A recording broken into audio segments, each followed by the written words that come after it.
Yeah. Tim, this is kind of actually getting weird. I didn't think it would be this similar, actually, and now it's freaking me out. So it's like you're looking in a mirror, bro. I'm glad we were able to do this.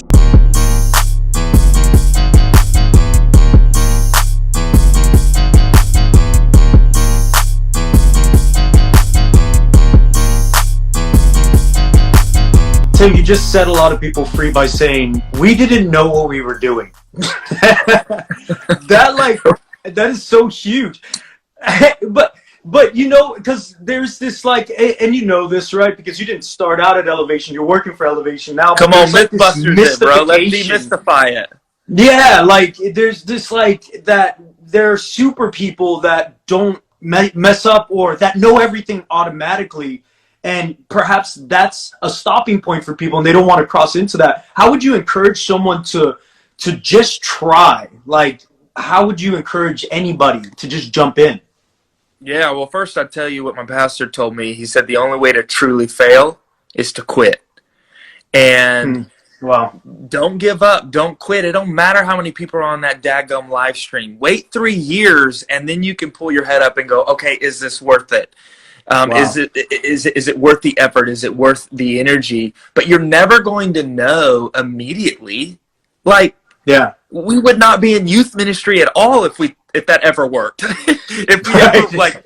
It's never been like that. So why is it going to be like that for online? Because people are like, well, Elevation started it, and then there's 600 people on their live streams. I'm like, yeah, we did this 2.5 years ago, though, and it wasn't always like that.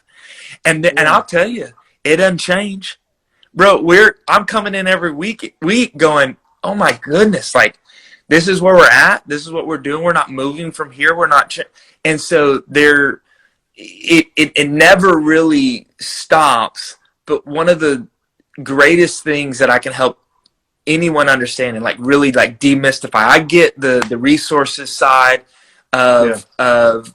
You know, a lot of churches and Elevation is blessed in certain areas of that. I get that piece. But I will say this, for the first year, I had one contract, so part-time video guy, and that was it. And we created 267 videos in the first year. And it was me and him. That was it. And a lot of them are not able to be shown anymore. But we still look at that today and go, hey dude, if it wasn't for the grinding and the trying to figure it out and the going over the vision over and over and over and trying and experimenting for that year, we would not be able to be where we're at right now. Wow. If it wasn't for those moments. And so I think everyone should go through those moments, whether you were blessed with a big budget or a big staff or no staff. Everyone and that's what makes it worth it. Yeah. That's what makes it freaking worth it, because you never let anything bring you down. And so now we can come out and go, hey, we never gave up. We never quit. And so, there were some failures, but we didn't truly fail because we kept going. And now we're able to see and look and go, well, now we got 12 people on staff for Central. We've got 21 youth directors, for one for each campus. We're able to see God do awesome stuff every Wednesday at a rhythm night. But it didn't just happen. Right. We had to put a lot of time, energy, and effort into it. And isn't it so people to notice when it's already good? And so they jump on when it's already good, and you're like, brother, you don't want to see our other videos. Bro, low key, I had someone tell me the other day, they literally said this, they're like, bro, it's like Elevation Youth and Tim Summers just came on the scene, just in the last year, boom, there it is. And I said, that's cool, awesome. I said, I've been doing this for 12 years. Right. And I said, but now people are just talking about it. And I'm like, the youth ministry's been here at Elevation Church for about 4 or 5 years.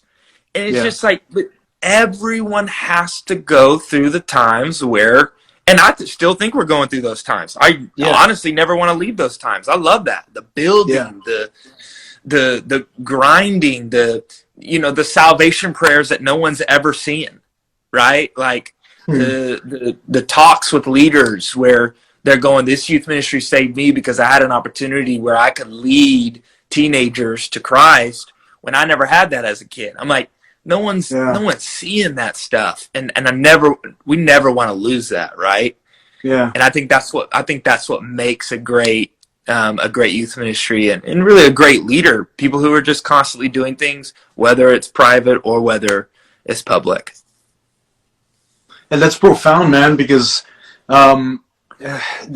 it's just the whole distance thing in terms of like you see a ministry far off or you see someone crushing it far off, and there's a lot of seeing the product of it and not seeing the process of it. And I love that you're being so honest about that, because we love the stories of first at bat, first hit a home run, right? Yeah. Like we love the David had a slingshot and it was his first stone, and we all want the first stone to just hit, and that's not always the case. And you find out that it's the killing the bears and the lions before you get to Goliath that kind of they train you up that no one saw. What would you say, Tim, to encourage somebody that may be in the middle of that? They're just fighting off bears and lions seemingly by themselves, and they're just in the grind. How would you encourage them? Yeah, I love that you said that and used that analogy, because it really is true. Anytime you're able to speak with someone that you admire or that inspires you or that motivates you, anytime you're able to kind of dig down and have conversations, you realize, oh wait, they've gone through some things, they've been through some stuff, and I think we all have to do that. Why would we not? What the old country preachers say, an untested faith isn't a trusted faith, right? It's got to be tested in order to be trusted. And so, man, for me, I'm like, you got to keep going. You got to be really careful how you compare, and please note how I just said that. Be really careful how you compare, which means I'm alluding to that you should compare.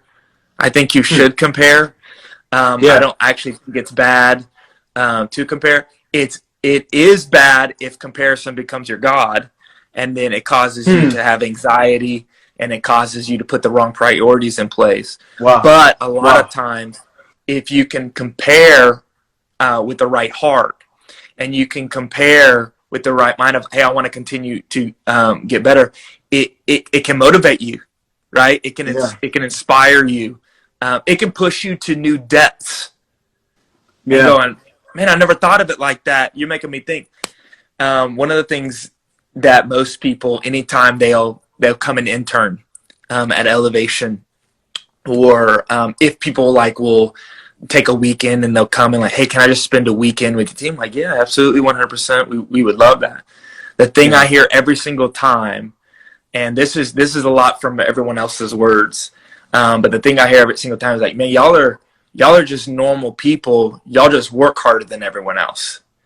And I thought that's very, very interesting to be able to hear that from the outside. And the reality is there is nothing too much special that's going to take you. There's not this formula, right? That's it's going to take you 8 steps into your glory and into the kingdom. A lot of times it comes down to the work ethic. A lot of times it comes down to, we put down 80 hours on a week. Wow. And actually we're good with that. And we're like, okay, we'll do that next week too. Wow.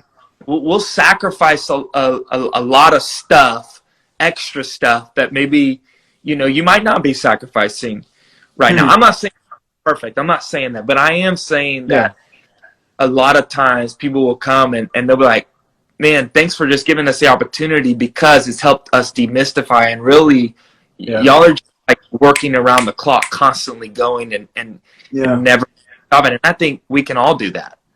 Yeah. There's no magic. There's no magic. It's like, what did you expect? Exactly. Like, behind the curtains, Wizard of Oz, it's just a dude. We're people. We're dudes doing our thing. Oh my gosh, we mess up so many. I mean, we could tell you mistake after mistake after mistake, and a lot of great things that happen too. But our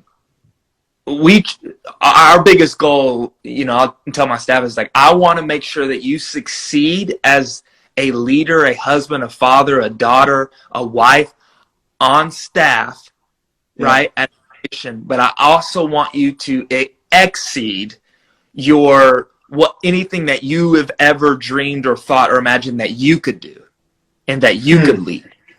And so I'm going to have to push you. I'm going to have to push you, and I'm going to constantly push you. And we're going to make sure that we're healthy.